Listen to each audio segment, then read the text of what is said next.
If there's anything that audiences and awards voters alike love, it's seeing a faded star revitalize their career with one breathtaking performance. But finding the right role to re-announce yourself to the world is a real art. Will Demi Moore win the Best Actress prize at this year's Oscars? She's certainly in with a strong chance. Her fearless performance in Coralie Fargett's satirical body horror film The Substance has already earned her a Golden Globe. And aside from the quality of her acting, one key factor could tip the balance in her favor. Hollywood loves it when a former superstar makes a comeback, as do we all.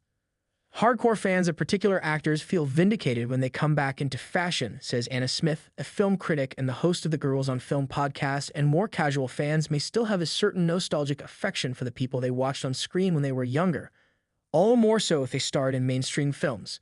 And I suspect that deep down, seeing a famous person's fortunes change for the better gives people hope that it could happen to them, especially in their mature years. Moore's current change in fortunes has all the elements that go into an ideal Hollywood comeback. To a lesser extent, the same could be said of Pamela Anderson's revelatory work in The Last Showgirl, which was released in the US last week and has garnered its Star, Golden Globe, and Screen Actors Guild nominations. And Ki Hai Kwan's comeback is another textbook case.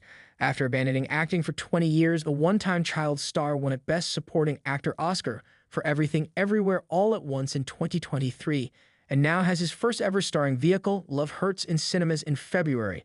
As different as they might seem, all three actors are following a pattern that was established decades ago.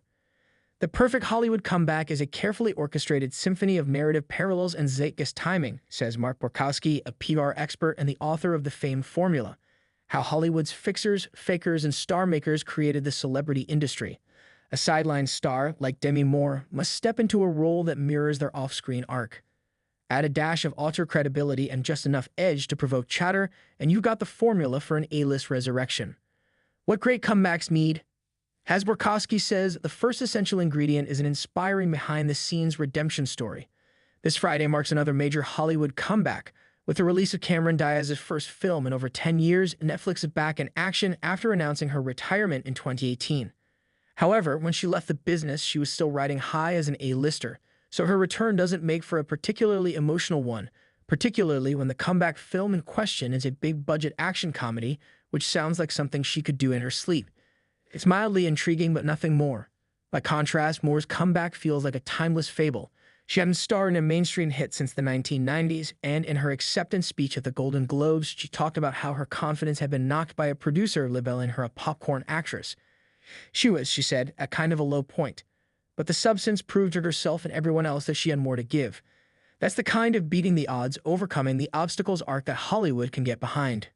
Most actors' comebacks have a similar theme, the overdue vindication of someone who was treated unfairly by the industry. Kwan was in The Goonies and Indiana Jones and The Temple of Doom as a boy in the 1980s, but he became disillusioned with acting because there were so few substantial roles for Asian Americans. So when he had the opportunity to shine in Everything Everywhere All at Once, a real-life plot was more satisfying than any fictional one. Viewers and voters could bask in the warm glow of justice being done. Anderson, meanwhile, has talked about being mistreated within the industry, most recently by Hulu's Pam and Tommy miniseries, which dramatized her life story without any input from her. So The Last Showgirl has the subtext of someone taking back control of her own persona. To cite another exemplary case, Brendan Fraser's tour de force in 2022's The Whale came after years of unemployment and depression, which he has linked to his allegation that he was sexually assaulted at a 2003 event by Philip Burke, then president of the Hollywood Foreign Press Association, which organizes the Golden Globes. His 2023 Best Actor Oscar win alongside Kwan came across as another supremely moving happy ending.